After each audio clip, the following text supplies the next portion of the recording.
Hello friends, welcome you all. Let's start and enhance your skills. My name is Vikram and I am your online tutor for the day. Today we are going to learn how to convert an Excel file into a DAT file. First of all, let us know what is the DAT file.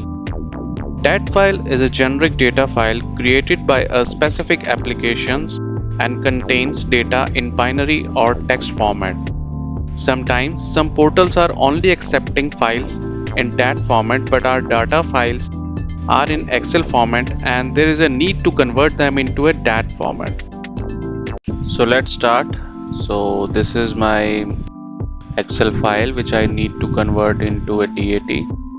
So this is our example and this is an Excel template which we are going to convert into a DAT format. Actually there is no direct conversion from Excel to DAT file. That's why we need to follow some steps. So what we will do first, we will go to the file and we need to save this file as CSV delimited. Okay, I'll save this on a desktop. Okay, save, and now I will go back to my desktop. You can see that there is one file with comma delimited. Okay, so I just click on this right button and now I'll click open with the notepad. Okay, so now I have to follow the same procedure. This is a notepad file, but I need to convert into a DAT.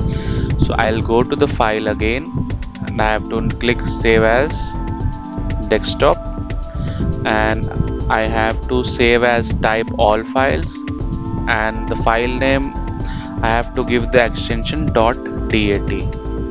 Now I will click save. If you see, this DAT file is now saved, so we can open this. You can see the format, it's basically some text and binary numbers, so we can upload this in the tool. Thanks, that's all in this video. So do provide us your feedback if you like this video helpful, and let's meet you in our next video. Till then, bye bye, take care and keep learning.